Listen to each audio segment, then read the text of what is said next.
All right, we should be live and good to go. All right, good evening, everyone. Thank you for your patience. There were some technical difficulties that prevented us from starting on time, but in any event, this is a CPOC commissioner meeting and it is hereby being called to order. However, with the caveat that we do not have a quorum, or at least as the start of the meeting, we did not have a quorum. And I don't think we have a quorum at this point. Based on that, there's one point on the agenda that we will not be able to address today. But however, we will move forward with the executive director report, a report on an update regarding the mission statement. And there's one item that we will address in executive session. With that understanding, the time is now 6:15 p.m. My name is Jolly Hatchett. I am the chair of the Citizens Police Oversight Commission, and I will facilitate this meeting. This is a public meeting of the Citizens Police Oversight Commissioners that was probably advertised pursuant to the Pennsylvania Sunshine Act. At this time, I will call roll. Jolly Hatchett, I am present. Hassan Bennett. Present. John Solomon. Hearing no response, absent. Melanie DuBois. I am here. Rosaura Thomas. I am here. Hakeem P.A. Hearing no response, absent. At this point, I will also just take the liberty of reading the community colloquy. However, I'm being told that we do not have any questions that were submitted in advance. But to the extent that any questions do arise during this meeting, we will advise everyone that you have 3 minutes in order to provide your comments. And in this forum, the commissioners and or staff members are not required to give a response or an answer. We ask that everyone be respectful in your questions, comments, or concerns. And again, that we will limit them to 3 minutes. And if anything comes up, we may not be able to get a response out to any individuals today. So thank you for that. As we move forward now, Anthony Arachi, are you prepared to give the interim executive director report? Yes, Chair. I will turn the floor over to you. Thank you. All right. Good evening, everybody. Danny, do we have the slides?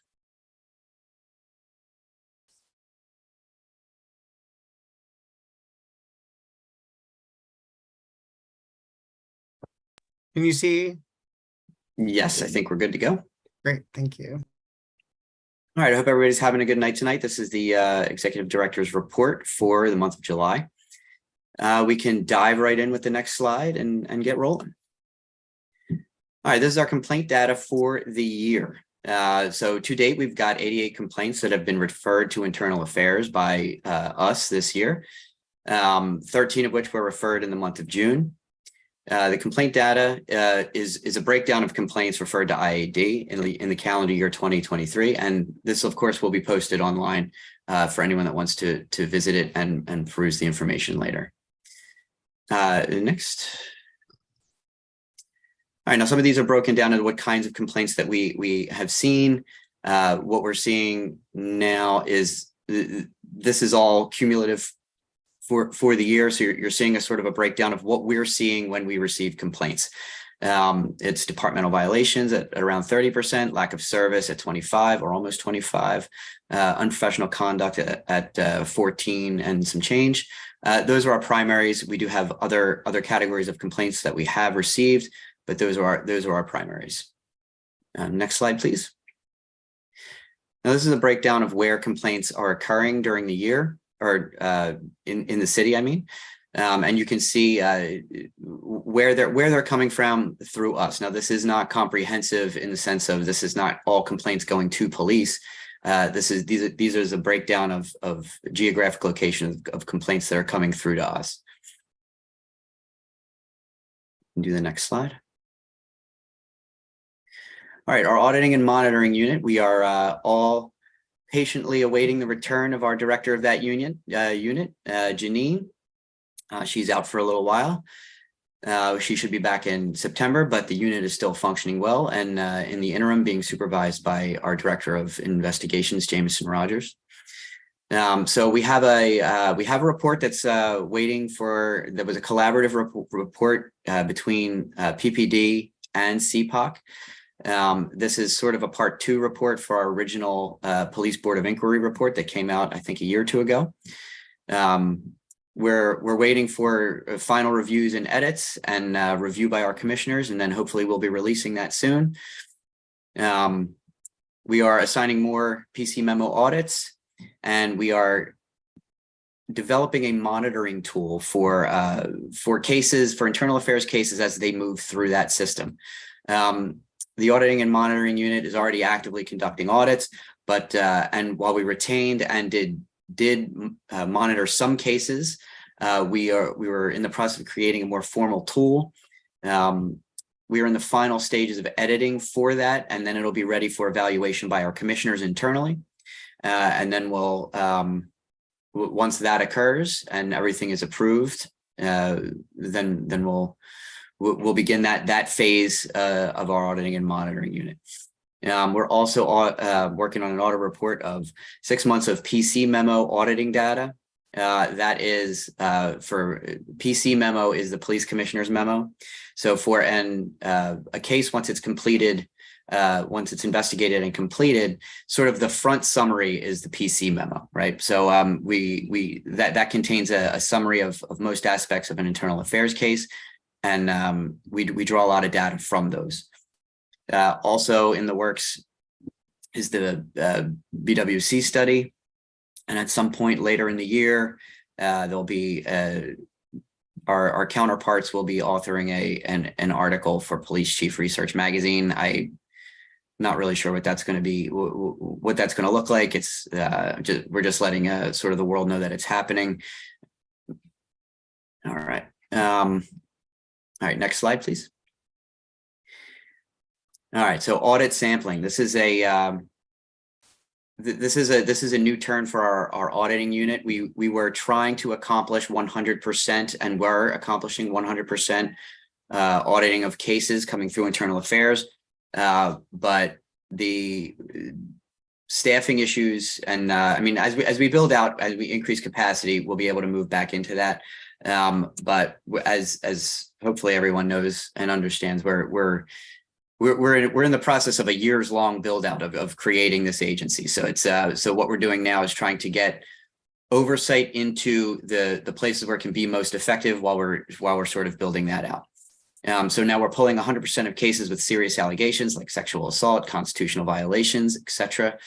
And then a random sampling across the remaining population of cases. This makes sure that we understand and we're putting oversight eyes on the things that matter most coming out of internal affairs. And we're also going to break them down between districts and allegations. Now, this strategy should allow us to should give us a good overview about these cases without creating an impossible goals for our auditors. The active monitoring structure and how we're going to be more involved in the process of internal affairs. And also assisting with UFRB, which is Use of Force Review Board, case review. Next slide, please. All right, our investigations unit. We completed an inquiry into a fatal incident involving PPD from 2022 and submitted a criminal referral to the district attorney's office and PPD for further review. Now, this is a criminal referral and the family has not been updated, so we cannot really give further public updates on it, on this case. So also the investigation unit, we have if anyone doesn't know, we have a new general counsel, Catherine Twigg, who is, aside from hitting the ground running at incredible velocity, is getting used to the investigations unit. She met with PPD leadership to discuss and review evidence. Oh no, excuse me, I got that wrong. She was introduced to the officer involved shooting team, supervisor Lieutenant Hendershot. This is the sort of the next phase in getting and having us competently understand the inner workings of those processes, so we can better engage in oversight of it.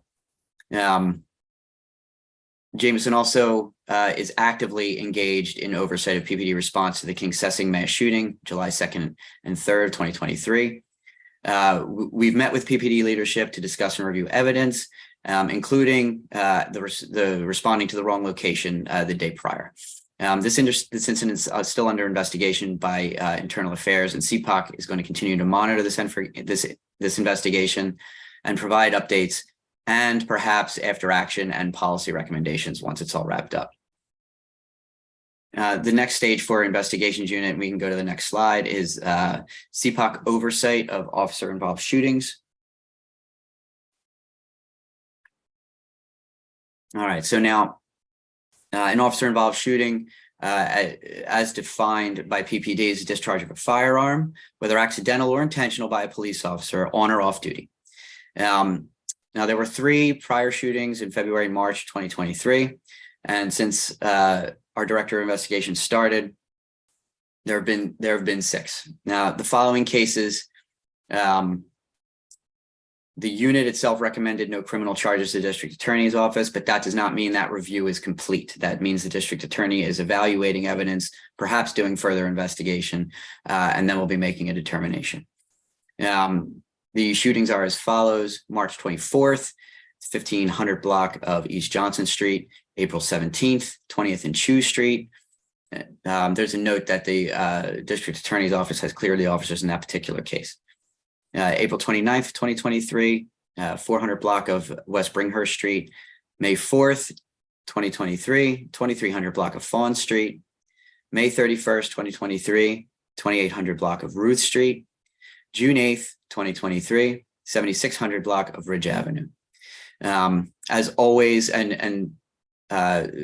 Jameson will continue to monitor these administrative investigations, and with each one, there's always as our access and sort of reach continues to grow, we'll have the option and ability to do after action reports and policy recommendations upon conclusion, once we are able to fully evaluate the evidence and the conduct of the investigation in each case. Next slide, please. Our policy unit are continuing work on the following things. We've got some explainers coming down the pike for accident and vehicle investigations, the rights of trans and non-binary individuals in police interactions, gun returns for legally owned weapons. Our mediation program is continuing to expand. We're getting a lot of really good participation on the part of PPD. We still have some work to do, getting residents to buy into the program and participate, but we're making progress, and Good Shepherd Mediation is helping us with strategies to help better engage the public in this program. So online content creation. We're developing a calendar to plan content for release through the blog and social media. This will include information on national trends in policing and oversight, as well as information that directly impacts residents. Next slide. All right, and our policy unit also participated in the following activities, which is a community movie night in honor of Pride, working to formalize the active monitoring of internal affairs investigations proposal with the audit team, which we discussed a little bit earlier, and being trained in the city's blog and social medias too, so we can better inform our socials and make sure our blog posts are on point and of interest to the residents of Philadelphia. Next slide. All right, our community outreach unit. They have been unbelievably busy over the last little while. This unit handles incoming complaints and provides constituents. They actually do a lot more than just community outreach. In addition to community outreach, there's constituent services, which is essentially solving problems that aren't covered under the normal complaint process. It's where if you call us and you want to make a complaint about police, but your issue doesn't fit neatly into an investigative solution, we try to help you, walk you through that process and try to find a solution, connect you with resources, and basically solve the problem when an investigation is not going to do it. Of course, any resident, if we suggest sort of a community service or a constituent service route, any resident anytime can, of course, if you want it forwarded to internal affairs for investigation, we'll absolutely do that. Next slide, please. All right, so this is the month of June and up to mid-July, a list of things the outreach team participated in and attended, and it's extensive. I'll give a few highlights. I won't read all of them, We had extensive representation in the Juneteenth celebration, Philly Pride 365, Future Now, which was a summit with the Office of Black Male Engagement and Office of Public Engagement, Civilian Police Academy graduation. We also did a community movie night in honor of Pride Month with Philly Black Pride and the Colors Org. The 19th District Summer Art Camp, 25th District Block Party, and the William Way LGBT Center Summer Vibes Trans Joy Block Party. Next slide. All right, this is these are some photos that highlight our amazing staff and what they've done and where they've been. All right, and there we go. And there's one of our commissioners, Commissioner Thomas, graduating the Civilian Police Academy. We're all very proud. And also, we also have CPOC is now going to be able to address the Civilian Police Academy and tell everyone what Oversight's doing in Philadelphia and in the regular Police Academy going forward. So it's a big step forward, and we're very happy to be a part of both. All right, do we have a next slide, or is that the end of it? There we go. More community outreach. This is great stuff, and I really love these photos because it really shows how important community outreach is and the kind of impact you can have with the kind of dedication to it that CPOC has been spearheading over the last year. Some upcoming events are the following. If any of you can join us or reach out or be a part of it in any way, we've got July 19th, the 19th District Art Camp Sneaker Ball. That's going to be pretty cool. We're having the 21st Community Wash and Resource, Revolution Laundry, Elevation 215, a record clearing clinic. National Night Out is August 1st, and there's multiple events throughout the city. We'll try to be on social media. We'll try to let you guys know what's happening and where and how you can get involved and where CPOC will be during that night. Also, we have on August 7th, apologize, my voice isn't perfect. I had some trouble with it over the last week. We're having an international outreach. We have a Mandela Washington Fellow that will be visiting us from Namibia. We usually get someone every year that comes and we show them the ins and outs of policing in Philadelphia and oversight in Philadelphia. And basically it's and how government in Philadelphia works. So we've always had great experiences and made wonderful friends from around the world. And I'm sure that it's gonna be wonderful this year. On August 17th, there's going to be a meeting and Know Your Rights discussion at the William Way Center. The 25th, our outreach team is going to the police recruit class graduation. And on the 26th, there'll be State Rep Burgos annual Community Day event. So we'll be updating all of our social media on these events, and if any more come up during that time. We're very excited about all of them, and we hope we'll see some of you at them. I think we're good. Danny, right? Okay. All right, Chair, that concludes the Executive Director's report for the month of July. Thank you all very much. Thank you for that. Anthony, as you know, the staff has a standing invitation at all times, but more particularly our public meetings to have a representative to address any concerns or comments. Have they raised any concerns or comments, or does anyone from the staff want to be heard tonight? There are no comments for this meeting, and I don't believe there's anyone from the staff that wishes to make a comment tonight, but if anyone does, please raise your hand. Okay, I mean, I will accept your representation and we'll continue to monitor the chat. One thing I'll ask quickly before we move on to the mission statement update from Hassan is that Catherine Twigg, to the extent that our citizens who are on the call tonight have not had an opportunity to meet or hear from you, if you could just say hello and give a few words. Hi, everyone. My name is Catherine Twigg. I started with CPOC as the general counsel a little over a month ago. So it's been great getting up to speed and meeting everyone, and I'm happy to be here.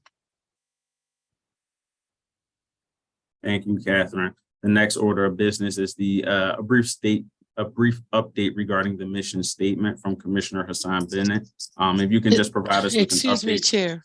Yes. This is Commissioner DeBose. I wondered if you wanted to open the floor for questions or comments regarding the interim executive director's report. Not just yet. I'll ask that we hear from Hassan Bennett first, and then we'll circle back to that because we only have one. Honestly, the other order of business we're not going to be able to handle tonight. And I think what we'll hear from Hassan will be relatively quickly. If there are questions or comments regarding, first of all, I encourage everyone to submit questions or comments ahead of time. There's a mechanism to do that.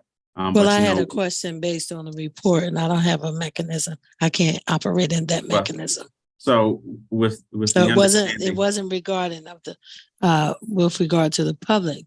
I just had a question or two that arose as a result of the report. And with the understanding that is from you, of course, we'll take that question now or comment. Okay, thank you. Thank you. And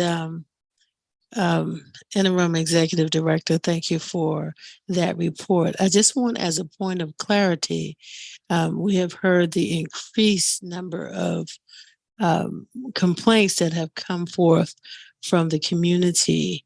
And as I remember, we were as low as 12 in January, and now we're at 88.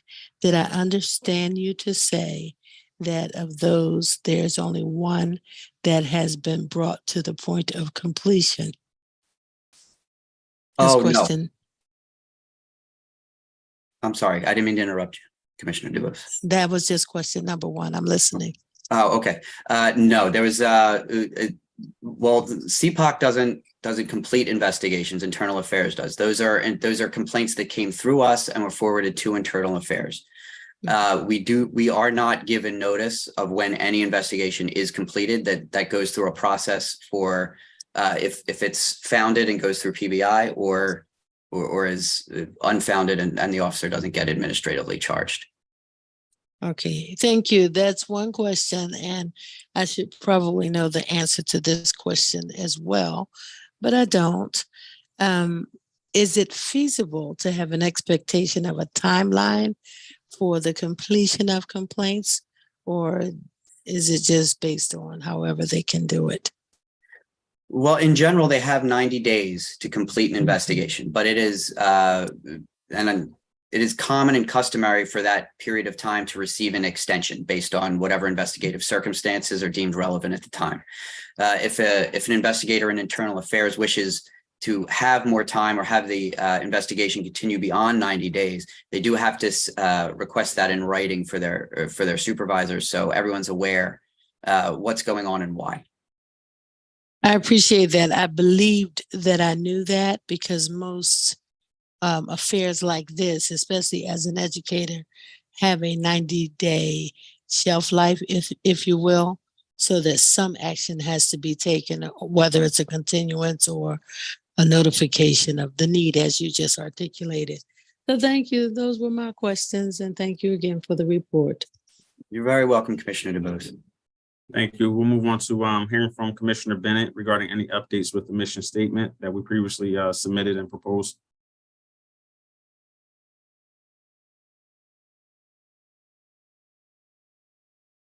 You're on mute. Thank you, Chair. Myself and Danny met with Janine. I apologize, Janine Adamson from Web Support, going over the mission statement, and we came up with a mission statement that was circulated amongst the commissioners. The mission statement is the Citizens Police Oversight Commission, CPOC, oversees and investigates the conduct, policies, and practices of the Philadelphia Police Department, PPD. The commission works to, 1, increase the transparency and accountability of PPD, to improve police conduct, enhance the quality of internal investigations, improve the relationship between the community and the police department.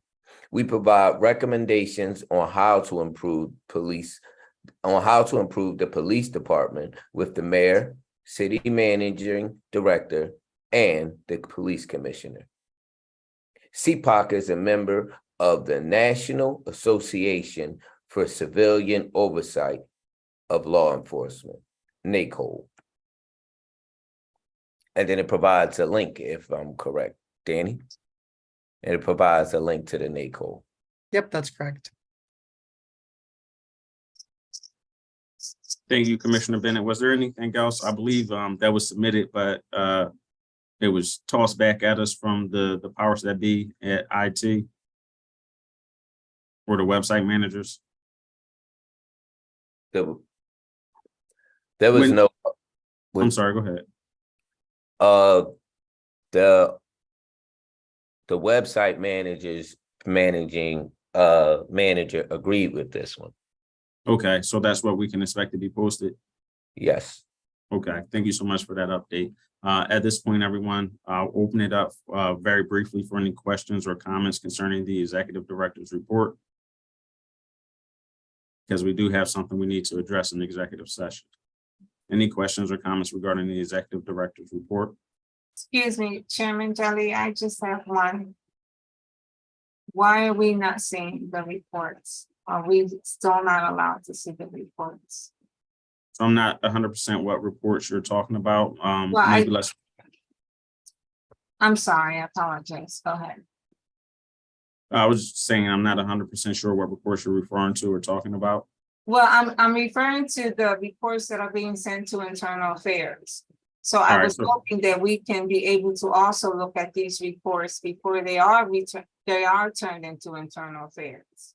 All right, so let's briefly address that in executive session so we can flesh Okay. that out a little bit more. I'm not 100% sure what's going on with that. I see March's iPhone. Thank you. I put the question in the chat. Can the executive director's report be posted ahead of the meeting? Because it's a lot of information to capture so quickly and read Yeah, aloud. I can say that we will try to make sure that they're in, but sometimes we're working on them right up. Regardless, we'll make sure to post it after the meeting, no matter what. If we can get it beforehand, we'll try to do our best to do that. But give us some grace because sometimes we're adding information right up until the meeting. But we will definitely put them on the website where you can find the minutes after following. And Thank to you. that point, thank you for that. No, thank you for that, Marta. To that point, Danny and Anthony, my preference honestly is because it's my experience. A lot of times when we give information up front, people spend less time absorbing and taking in the information when it's being presented, as opposed to just looking at and reading the information. So my preference is for it to be posted within maybe 24 to 48 hours after the public meetings. Absolutely, Chair. Sorry, Marta. I'm sorry, go ahead. In that case, I tried to read it as it went by. Do I correctly understand that there were about 80 civilian complaints that were submitted through CPOC to the internal affairs, but in fact, the resolution of none of them is available yet, neither sustained nor whatever. Is that the case? That's correct. And I guess my other question is, when you talk about a review or summary of complaints as when they're that the reporting out of the complaints, are things like, is this the same officer over and over again? Or any of that kind of information that the ordinary citizen would be interested in knowing about? Is that part of the report out if and when they happen? Well, CPOC has a data reporting requirement that's fairly extensive, and we are in the very early stages of building that out. There's going to be a whole lot of information that is included in those reports, and some of it will be organized and some of it will be raw for the residents to sort of examine and do with what they please. But a lot of what you talked about will be in there once that is further developed. But we're in the very beginning stages of creating the ability to do that reporting. And it'll take some time, but it'll be fairly extensive once it's complete. Thank you. In the interest of time, thank you so much, Marta. I hope that helped. But as you know, if you still have other questions, we are always available via email. There is a hand I see raised by Stephen, and that'll be the last question or comment that we have for the evening. Good evening, Mr. Chairman. Can you hear me? Yes, good evening. Okay. So my question, I'll try to be brief, is about the executive session process. It's my understanding, and I could be a bit off on this, but it's my understanding that to go into executive session, you need to do at least two things. One is to provide at least 1 day's notice, which you may have done in the first place. But I think that's a requirement. And the second requirement, as I understand it, is to indicate the specific rationale for the executive session meeting. And that I don't think I usually hear from you all, so I'm bringing it up now. Well, thank you for that. And actually, I don't think that we've gone into executive session often. One, to your point, our agenda, this particular agenda was posted how many days in advance, Danny?